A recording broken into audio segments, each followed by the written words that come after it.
Hi friends, இது பங்குனி உவாதி எங்கள் ஊரில் எப்படி செலிப்ரேட் பண்ணுறாங்க அப்படின்னு பாருங்களேன். அதுதாங்க இன்றைக்கி வீடியோவில் காட்டியிருக்கிறேன். அது போக இன்றைக்கி வியாழக்கிழமை பங்குனி உவாதியும் கூட, அதனால் என்னோடய பூஜை வேலைகள், என்னோடய டெய்லி ரொட்டீன் தான் உங்கள் கூட ஷேர் பண்ணியிருக்கிறேன். சாமிக்கு வச்சுருந்த நெய்வேத்தியத்தை முதல்ல வேலையாக சாமிக்கு சாப்பிட்டாங்களா என்னங்கிறத விட நம்ம மேடம் தான் முதலாக சாப்பிட்றாங்க. அதுவுமே இந்த வீடியோவில் இருக்குது. அதுக்கப்புறம் எப்பவும் போலயே என்னோடய டெய்லி ரொட்டீன்ஸ், பங்குனி உவாதை அன்னைக்கு எப்படி நாங்கள் வந்து அவ்வளோ ஒரு ஹாப்பியாக செலிப்ரேட் பண்ணுறோம். தீர்த்தக்குடம் வந்து மாகாளி அம்மனுக்கு எடுத்துகிட்டு வந்து அதை எப்படி செலிப்ரேட் பண்ணுறோங்கிறது தான் இந்த வீடியோவில் இருக்குங்க. கண்டிப்பாக இந்த பதிவு உங்களுக்கு பிடிக்கும்.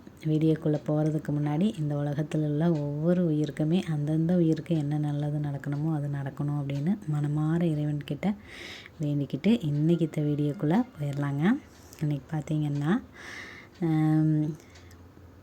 இன்றைக்கி எப்பவும் போலயே நேரமே எழுந்திரிச்சாச்சுங்க. ஒரு 3:15 அப்படிங்கும்போது எழுந்திரிச்சாச்சு. என்னோடய அஃபர்மேஷன்ஸ், அதுக்கப்புறம் மந்திரங்கள் எல்லாமே முடிச்சுட்டு ஃப்ரெஷ் அப் ஆகிட்டு வரும்போது இன்றைக்கி மேடம் எழுந்திரிச்சிட்டாங்க. அவங்கள தூங்க வச்சுட்டு வரும்போது பார்த்திங்கன்னா நல்லாவே விடிஞ்சிடுச்சு. அதனால் சரி, இன்றைக்கி எல்லாத்துக்குமே லீவும் அப்படிங்கிறதுனால சரி நம்ம எப்பவும் போலயே ரொட்டீனை ஸ்டார்ட் பண்ணிடலாம் அப்படின்னு தாங்க செஞ்சிட்ருந்தேன்.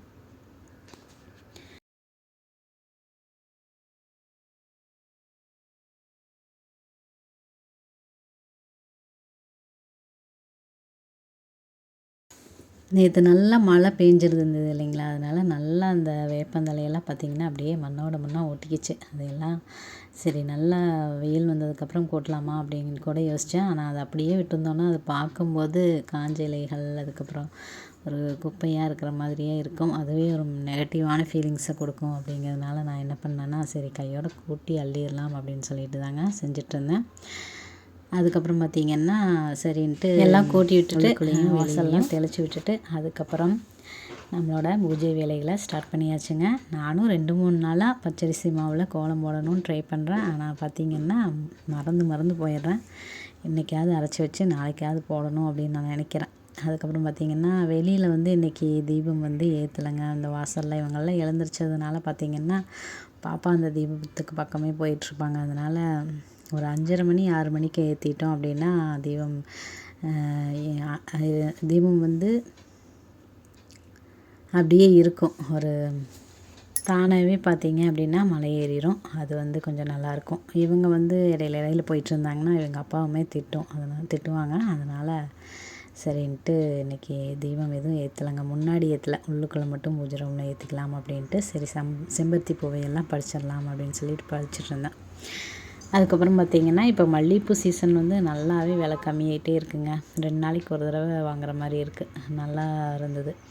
ஆனால் இன்றைக்கி பார்த்திங்கன்னா நான் வந்து செவ்வந்தி தான் வச்சுருக்கேன். நேற்று வச்சுருந்த பூ பார்த்திங்கன்னா அப்படியே ஒரு இந்த வெயிலுக்கு வெம்பி போன மாதிரி அது ஆயிடுச்சு.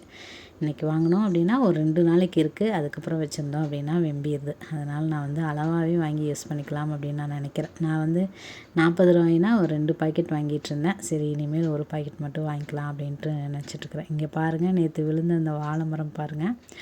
நாங்கள் வந்து அந்த வாழைப்பழம் இருக்குங்களா, வாழைக்காய், அதை மட்டும் வெட்டிட்டு வாழை மரத்தை இந்த பக்கமாக போட்டு வச்சிட்டோம்.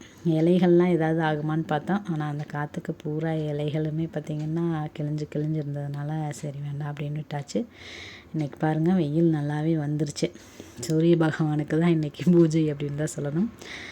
சரி ஓகே, நம்ம வந்து நேரம் ஆனாலும் சரி என்ன ஆனாலும் தினமும் விளக்கேற்றும் வீடு வீணாக போகாதுன்னு நம்ம மணியக்கா சொல்கிற மாதிரி தினமும் எந்த நேரம் ஆனாலும் சரி தீபம் ஏற்றிடணும் அப்படிங்கிறது தான் நம்மளோட குறிக்கோள். அதனால் நான் பார்த்திங்கன்னா சரின்ட்டு டெக்கரேஷன் பண்ண ஆரம்பிச்சிட்டேங்க. செம்பருத்தி பூ இருந்தது. அதுக்கப்புறம் அந்த செவ்வந்தி பூ பார்த்திங்கன்னா குட்டி குட்டியாக அழகழகாக இருந்தது, மூக்கு மாதிரி. சரி எல்லாத்தையும் அரேஞ்ச் பண்ணி வைக்கலாம் அப்படின்னு சொல்லிட்டு தான் செஞ்சிட்ருந்தேன். ஒரு கொஞ்ச நேரம் இதுலேயே செஞ்சிட்ருந்தேன். பாப்பா வந்து அப்போ வந்து தூங்கிட்டு இருந்தாங்க. கடைசியாக பார்த்திங்கன்னா நம்ம வீட்டில் பறிச்சிருந்த அந்த சீத்தாப்பழம் வந்து பழுத்திருந்தது. அதை வந்து வீட்டுக்காரர் வந்து எல்லாத்துக்கும் பிரித்து கொடுத்துட்ருந்தாங்க. நான் எனக்கு கொடுத்தது வந்து பார்த்திங்கன்னா, சரி சாமிக்கு நெய்வேத்தியமாகவே வச்சிடலாம். எனக்கு பழங்களை போக்கும்போது தான் நெய்வேத்தியம் வைக்கணும் அப்படிங்கிற ஒரு எண்ணமே தோணுது. மற்றபடி தினமும் தண்ணியாவது மாற்றி வச்சிடணும் அப்படின்னு மாற்றி வச்சுக்கிறேங்க. ஏன்னா நெய்வேத்தியம் வைக்கிறதுக்கு நான் மறந்துடுறேன். பூஜை வேலையில் காலையில் எழுந்திரிச்சோன்னையும் செஞ்சு முடிச்சிட்டேன் அப்படின்னா, அதுக்கப்புறம் பார்த்திங்கன்னா மற்ற வேலைகள்லாம் இருக்கிறதுனால நான் மறந்துடுறேன். அதனால் அட்லீஸ்ட் தண்ணியாவது நம்ம வந்து வச்சிடணும் அப்படிங்கிற மாதிரியான ஒரு எண்ணத்தில் பார்த்திங்கன்னா தண்ணி மட்டும் வச்சிடுறது. அது போக எனக்கு வந்து ஞாபகம் வரும்போது பழங்களை பார்க்கும்போது தான் ஞாபகம் வருது. அப்போ வந்து நெய்வேத்தியம்லாம் நான் வந்து வச்சிட்றேங்க. அதுக்கப்புறம் இன்றைக்கி தீபமெல்லாம் ஏற்றி முடிச்சாச்சுங்க. ஏற்றி எல்லாம் முடிச்சுட்டு ஒரு எப்படி சொல்கிறது, ஒரு இனம் பிரியாத ஏதோ ஒரு கவலை அப்படின்னு சொல்லுவாங்க இல்லைங்களா. நமக்கே தெரியாமல் ஏதோ ஒரு விதமான நாம் வந்து ஒரு சில காரணங்கள் கூட சொல்ல முடியாமல் ஒரு சில நேரத்தில் நமக்கு வந்து எனக்கு எப்படி சொல்கிறதுன்னு தெரியல, மைண்ட் ஆஃப் ஆயிரும் அப்படின்னு கூட சொல்லலாம். எனக்கு பார்த்திங்கன்னா ஏதோ என்னன்னே தெரியாது, திடீர்னு அந்த மாதிரி ஒரு சில டைம் அந்த மாதிரி ஆகும். அப்படி ஆகும்போது நிறைய ஒரு நெகட்டிவான ஃபீலிங்குள்ளே போயிடுவேன். ஆனால் அது எவ்வளோ தூரம் போகணும் அதே அளவு பார்த்திங்கன்னா வந்துடுவேன், மேலேயும் வந்துடுவேன் அப்படி கூட சொல்லலாம். அந்த மாதிரி தாங்க இருந்தது. என்னன்னே தெரியல, ஒரு மாதிரியான உணர்வு தான் இருந்தது.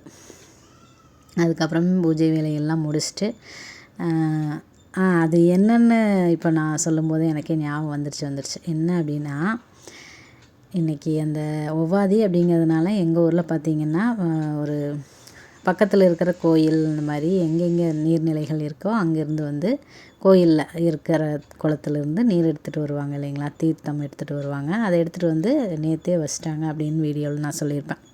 விநாயகர் கோயில் இருக்கும், அங்கே வச்சுருவாங்க. விநாயகர் கோயிலிருந்து நம்மளோட மாரியம்மன் கோயிலும் இருக்குது. அப்படி ஊர் ஃபுல்லாக சுற்றி வந்துட்டு ஒரு மேலே தாளத்தோட ஹோலி கொண்டாடுற மாதிரி, மஞ்சள் நீர் கொண்டாடுற மாதிரி அவ்வளோ ஒரு சந்தோஷமாக வந்து அந்த தீர்த்த குடத்தை எடுத்துகிட்டு வருவாங்க. ஒரு 10 மணிலேருந்து இங்கே மாகாளியம்மன் கோயிலுக்கு வர்ற வரைக்கும் பார்த்திங்கன்னா ஒரு 3 மணி ஆயிரும். அந்த மாதிரி ஒவ்வொரு இடத்துலையும் நிறுத்தி அவ்வளோ ஒரு கொண்டாட்டமாக மத்தளம் அடித்து ஆட்டம் ஆடி எங்கள் ஊரில் ஒரு ஸ்டெப் போட்டு ஆடுவாங்க. அதுக்கு அந்த ஒரு மத்தளத்துக்கு சத்தத்துக்கு பார்த்திங்கன்னா அழகாக ஆடுவாங்க. எனக்கு அந்த சத்தமெல்லாம் ரொம்பவுமே பிடிக்கும். ஆடுறத பார்க்குறதுக்கு ரொம்ப பிடிக்கும். அந்த மத்தள சத்தத்துக்கு ஏற்ற மாதிரி ஆடுவாங்க. ஒரு 2-3 ஸ்டெப் மட்டும் போடுவாங்க. அதை திருப்பி அந்த சத்தத்துக்கு தகுந்த மாதிரி போடுவாங்க. பார்க்குறக்கு எனக்கு ரொம்பவுமே பிடிக்கும். அந்த மத்தள சத்தம்னா வீட்டில் என்னோடய கால் நிற்காது. அந்த மாதிரி இருக்கிற ஒரு ஆளை பார்த்திங்கன்னா கட்டி போட்ட மாதிரி இன்றைக்கி பண்ணி ஒரு சம்பவம் நடந்துருச்சுங்க. என்ன அப்படின்னா, காலையிலேயே பீஸை கொடுத்துட்டாரு எங்கள் ஓனரு. வீட்டுக்காரர் பார்த்திங்கன்னா சொன்னார் அப்போவே, என்னன்னு தெரியல, இந்த மாதிரி காலையிலேயே கொடுத்துருக்குறாங்க, நீ வந்து பீஸெல்லாம் வெட்டிகிட்ருக்காத, பாப்பாவை வந்து கூட்டிகிட்டு போ, வருஷத்தில் ஒரு நாள் தான், இதை வந்து போய் பார்க்கட்டும் சந்தோஷமாக அப்படின்னு ஆத்துக்காரர் பார்த்திங்கன்னா அங்கே போக சொல்கிறாங்க. பீஸ்காரர் பார்த்திங்கன்னா இது அர்ஜென்ட்டு, இதை மட்டும் வெட்டி கொடுத்துட்டு போயிருங்கன்னு சொல்கிறாங்க. 2 பேர்த்துக்கிட்டேயும் சிக்கிட்டு நான் என்ன பண்ணேன் அப்படின்னா, சரி பீஸை வெட்டி கொடுத்துடலான்னு வெட்டிகிட்டு இருந்தேங்க. ஆனால் எங்கள் மேடம் பார்த்திங்கன்னா அந்த மத்தள சத்தத்துக்கு இருக்கவே மாட்டேங்கிறாங்க. போகலாமான்னே சொல்கிறாங்க. சரின்ட்டு பாதி பீஸை வெட்டி முடிச்சிட்டேங்க. வெட்டி முடிச்சுட்டு சரின்ட்டு பாப்பாவை கூட்டிகிட்டு போனேன். ஒரு நல்லா இருந்தது பார்க்குறதுக்குமே. அது வந்து அங்கேயும் மனசில்லை, பீஸை வேறு கேட்குறாங்களே அப்படிங்கிற மாதிரியான ஒரு உணர்வுமே இருந்தது. மறுபடியும் அங்கே கொஞ்சம் நேரம் போய் பார்த்துட்டு ஒரு மணி நேரம் பக்கம் பார்த்துட்டு வீட்டுக்கு வந்துட்டோம். வந்ததுக்கப்புறம் பாப்பா பார்த்திங்கன்னா தூக்கம் வந்துடுச்சு, தூங்கிட்டாங்க. சரி தூங்கி எந்திரிக்கிறதுக்குள்ளேயும் எப்படியும் ஊர்வலம் சுற்றி வந்துடுவாங்க. அதுக்கப்புறம் நம்ம வந்து மாகாளியம்மன் கோவிலுக்கு போய் சாமியை வந்து தரிசனம் பண்ணிக்கலாம் அப்படிங்கிற மாதிரி ஒரு ஐடியாவில் பார்த்திங்கன்னா அந்த பீஸை தாங்க பார்த்துட்ருந்தேன். திருப்பியும் பார்த்திங்கன்னா ஆத்துக்கார் வந்துட்டார். இந்த மாதிரி நீ வீட்டை விட்டு வெளியவே போகலையா அப்படின்னு சொல்லிட்டு ஒரே சத்தம் போட்டாருங்க. 2 பேர்த்துக்கிட்டையும் சிக்கிட்டு பார்த்திங்கன்னா இன்றைக்கி என்னோடய மனநிலைமை எப்படி இருந்ததுன்னா, எனக்கும் பார்த்திங்கன்னா இந்த வீட்டுக்குள்ளே இருக்கிறது பிடிக்காது. இந்த மாதிரி ஃபங்க்ஷனாக ஏதாவது நம்ம ஊரில் நடக்கிற அந்த விஷயங்கள் அது எதுவாக இருந்தாலுமே, அன்றைக்கி கூட அந்த மென்மையான பிரச்சனைக்காக நாங்கள் வந்து கலெக்டர் ஆஃபீஸ் போயிருந்தோம் அப்படின்னு சொல்லியிருப்போம் ஒரு பதிவில். அந்த மாதிரி ஒவ்வொரு விதமான அந்த ஊரோடு சேர்ந்து செய்யக்கூடிய விஷயங்கள் எல்லாத்தையுமே நான் கலந்துக்கணும் அப்படின்னு தான் ஆசைப்படுவேன்.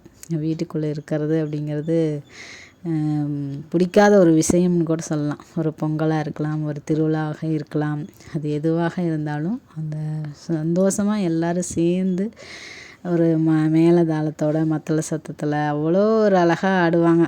ஒரு ஆட தெரியாதவங்களுக்கும் கூட அந்த மத்தள சத்தத்துக்கும் ஆட்டம் வந்து ஆடுவாங்க. அதையெல்லாம் பார்க்கும்போது நம்மளையே மறந்து ஒரு சுற்றுலாவுக்கு போனால் எப்படி நம்மளை மறந்து ஒரு இயற்கை காட்சிகளை எல்லாம் ரசிப்போமோ அதே மாதிரி நானுமே ரசிச்சிட்ருப்பேன். சின்ன வயசுலேருந்தே எனக்கு பார்த்திங்கன்னா எனக்கு ஆடவே வராது. ஆனால் இந்த மாதிரி மெய் மறந்து ஆடுறவங்கள ரசித்து பார்க்குறதுக்கு ரொம்பவுமே பிடிக்கும். அந்த வகையில் விஜய் சார் கூட ரொம்ப பிடிக்கும். அவங்களோட டான்ஸ் பார்த்திங்க அப்படின்னா அவர் வந்து மறந்துட்டு மறுபடியும் ஆடுற மாதிரியெல்லாம் ஆடிட்டுருப்பாங்க. அதெல்லாம் பார்க்குறக்கு ஒரு நல்லாயிருக்கும். அந்த மாதிரி டான்ஸு அப்படிங்கிறது ரொம்ப பிடிக்கும். அதுவும் இந்த மத்தள சத்தத்துக்கு எங்கள் ஊர்லேயும் சரி, இங்கேயும் சரி, வீட்டுக்காரோட ஊர்லேயும் அவ்வளோ அழகாக ஸ்டெப் போட்டு ஆடுறாங்க. பசங்களாக இருந்தாலும் சரி, பொண்ணுங்களாக இருந்தாலும் சரி, அதை பார்க்குறதுக்கே கண்கள் வேண்டும் அப்படின்னு தான் சொல்லணும். அதே போல் நம்மளோட மாகாளி அம்மனுக்கு அந்த அலங்கார பூஜை, அபிஷேக பூஜை, அந்த தீர்த்த குடம் கொண்டு வந்தவங்களதெல்லாம் வாங்கி அம்மன் மேலே ஊற்றுவாங்க. அது எல்லாமே பார்க்குறதுக்கு நிஜமாக பார்த்திங்கன்னா கண் கோடி வேண்டும் அப்படின்னு தான் சொல்லணும். அதை மிஸ் பண்ணிடுமோ அப்படிங்கிற மாதிரியான ஒரு ஃபீலிங் இருந்ததுங்க. ஃபஸ்ட்டு 1 மணி நேரம் போயிட்டு நாங்கள் வந்து 2 இடத்துல பார்த்தோம். ஃபஸ்ட்டு ஒரு இடத்துல நின்று ஆடிட்டு எல்லோரும் பார்த்திங்கன்னா அப்படி ஒரு என்ஜாய் பண்ணிகிட்ருந்தாங்க. அதுக்கப்புறம் இன்னொரு பக்கம் 2 பக்கம் பார்த்துருந்தோம். அது முடிச்சுட்டு வீட்டுக்கு வந்துட்டு மறுபடியும் ஒரு பாதி பீஸ் தான் வெட்டியிருப்பேன். அதுக்குள்ளே எங்கள் வீட்டுக்கார் வந்து சத்தம் போட்டுட்ருந்தார். இப்படி உட்காந்து பீஸை வெட்டிகிட்ருக்குறியே, கோயிலில் ஜனங்கள்லாம் கோயிலில் இருக்கிறாங்க, நீ என்ன பண்ணுறேன்னு சத்தம் போட்டுருந்தாங்க. ஆனால் எனக்கு இதில் விருப்பமே இல்லை பீஸு வெட்டுறதுக்கு. ஆனால் அந்த மாதிரி பண்ணிகிட்ருந்தேன். எனக்கே என்ன பண்ணுறதுன்னு தெரியாமல் சரி அவரும் பார்த்திங்கன்னா பீஸ் இது பண்ணுறவங்களும் அவங்களுக்கும் நம்ம கொஞ்சம் ஹெல்ப் பண்ணணும்ல சரின்ட்டு அந்த மாதிரியான ஒரு உணர்வு தோணுச்சு. அதுக்கப்புறம் அந்த பீஸை வந்து பார்த்து கொடுத்துட்டு மறுபடியும் பாப்பாவை கூட்டிகிட்டு கோயிலுக்கு போயாச்சுங்க. இங்கே பாருங்கள் நான் எவ்வளோ அழகாக டெக்கரேஷன் பண்ணியிருக்கேன்னு. மல்லிகைப்பூ, அதுக்கப்புறம் அந்த செவந்தி பூ பாருங்கள், சின்ன சின்ன மொட்டு அழகழகாக இருந்தது. இது நம்மளோட சீத்தாப்பழம், நம்மளோட மரத்தில் விளைஞ்ச அந்த சீத்தாப்பழம் தான். இது வச்ச உடனேவே பார்த்திங்கன்னா மேடம் வந்து ஐயான்னு வந்து தூக்கி சாப்பிட்ட ஆரம்பிச்சிட்டாங்க. அதுவுமே வீடியோவில் வரும் பாருங்கள். இன்றைக்கி அவ்வளோ ஒரு மங்களகரமாக அழகாக இருந்தது. நிலைவாசலில் வைக்கிற வேண்டிய அந்த தட்டில் தீபம் இருக்குது இல்லைங்களா, அதை வச்சு பார்க்கும்போது அவ்வளோ ஒரு அழகாக இருந்தது. இந்த மாதிரியே கூட டெய்லியும் பூஜை செஞ்சிடலாமாங்கிற மாதிரி எனக்கு ஒரு விஷயமே தோணுச்சு. ஏன்னா வெளியிலேருந்து நம்ம கோலமெல்லாம் போட்டு எல்லாம் க்ளீன் பண்ணி வெளியில் தனியாக தீபம் ஏற்றி இந்த மாதிரிலாம் செய்யும்போது அது ஒரு வீடு வந்து நல்லா ஒரு கட்டி இருக்கிறவங்களுக்கு அது கொஞ்சம் ஈஸியாக இருக்கும். நமக்கு பார்த்திங்கன்னா பூரா பக்கமுமே க்ளீன் பண்ணுற மாதிரி தான். இப்போ இந்த வீட்டுக்குள்ளே க்ளீன் பண்ணணும். மேடம் பாருங்கள் எடுத்து சாப்பிட ஆரம்பிச்சிட்டாங்க, சூப்பராக இருக்குது அப்படின்னு சொல்லிட்டு. வீட்டுக்குள்ளே இங்கே க்ளீன் பண்ணணும், வெளியில் சிவன் இருக்கிற இடத்த க்ளீன் பண்ணணும், அதுக்கப்புறம் வெளியில் மண் தரையெல்லாம் அந்த வேப்ப இலையெல்லாம் க்ளீன் பண்ணணும். இதெல்லாம் எழுந்திரிச்சோன்னையுமே ரொட்டீனாக செஞ்சு முடிச்சுட்டு வீடியோவும் எடுக்கணும். கேமராமேனும் நான் தான், ஆளினால்னு சொல்லுவாங்கள்ல அந்த மாதிரி கேமராமேனும் நான் தான், ஆக்டிங்கும் நான் தான், திரைக்கதையும் நான் தான், வசனமும் நான் தான் அப்படிங்கிற மாதிரி எல்லாம் நான் தான். அந்த படத்தில் கூட வருமில்லங்க ஒரு பாட்டு, அது நானே அப்படிங்கிற மாதிரி எல்லாமே நான் தாங்க. இதெல்லாம் செஞ்சு முடிக்கிறதுக்குள்ளேயும் இவ்வளோ ரிஸ்க் தேவையா நமக்கு அப்படிங்கிற மாதிரியும் தோணுது. சரி என்ன பண்ணுறது, எனக்கு இது ஒரு பிடிச்ச விஷயமாகவும் இருக்குது. இதை வந்து செஞ்சிடணுன்னு தான் ரொம்ப சிரமப்பட்டு கஷ்டப்பட்டு உங்களுக்காக வீடியோவை மேக் பண்ணிகிட்ருக்கேன். இந்த பதிவு உங்களுக்கு என்னோடய வீடியோஸ் எல்லாம் பிடிச்சிருக்குது அப்படின்னா புதுசாக வர்றவங்களும் சரி, ஏற்கனவே இருக்கிற நம்மளோட ஃப்ரெண்ட்ஸும் சரி, கண்டிப்பாக வீடியோ பார்க்கும்போது ஒரு ஹாயாவது அனுப்பிடுங்க. ஏன்னா உங்களோட கமெண்ட்ஸை பார்க்கும்போது தான் வீடியோ யார் யார் பார்த்துருக்குறீங்க அப்படிங்கிறதும் எனக்கு தெரியும். நீங்கள் கொடுக்குற அந்த ஒரு ஹாய் வந்து எனக்கு இன்னுமே எனக்கு ஒரு மோட்டிவேஷனையும், இன்னும் நான் வரப்போகிற வீடியோஸில் இன்னும் ஒரு நல்ல விதமாக நான் கொடுக்கக்கூடிய எனக்கு ஒரு மோட்டிவேஷனையும் கொடுக்கும். அப்படிங்கிறதுனால தான் இதை நான் வந்து ஒரு அன்பார்ந்த வேண்டுகோளாக நான் வந்து தெரிவிச்சுக்கிறேன். அதுக்கப்புறம் பார்த்திங்கன்னா மனமாற இன்றைக்கி வந்து கொஞ்ச நேரம் அப்படியே அமைதியாக உட்காந்துருந்தேங்க. என்னதான் நம்ம எழுந்தோனையும் அந்த நேரத்தில் அந்த அஃபர்மேஷன்ஸ் மந்திரங்கள்லாம் சொன்னாலும் தீபம் ஏற்றிட்டு இன்னொரு தடவை சொல்லணும் போல் இருந்தது எனக்கு. அதனால் இன்றைக்கி நான் அதையுமே செஞ்சுருந்தேன். அதுக்கப்புறம் எப்பவும் போலயே நம்மளோட செம்பருத்தி செடிகளுக்கு நடுவில் நம்மளோட தீப ஒளி பார்க்குறதுக்கு அருமையாக இருந்தது. இனி வரப்போகிற வீடியோஸில் கொஞ்சம் கொஞ்சம் நம்மளோட வேலைகளை எல்லாம் கொஞ்சம் ஈஸியாக பண்ணிக்கிற மாதிரி பார்க்கணும். ஏன்னா ரொம்ப ஒரு ஸ்ட்ரெஸ் பண்ணிக்கக்கூடாது அப்படின்னு நானுமே யோசிக்கிறேன். இங்கே பாருங்கள், அந்த மத்தள சத்தம் கேட்டோன்னையும் நாங்கள் வந்துட்டோம். இங்கேருந்து ஒரு மளிகை கடை வழியாக போய் அதுக்கப்புறம் மாரியம்மன் கோயிலுக்கெல்லாம் போயிட்டு ஊர்வலமாக போயிட்டு அதுக்கப்புறம் தான் மறுபடியும் நம்மளோட மாகாளியம்மன் கோவிலுக்கு வருவாங்க.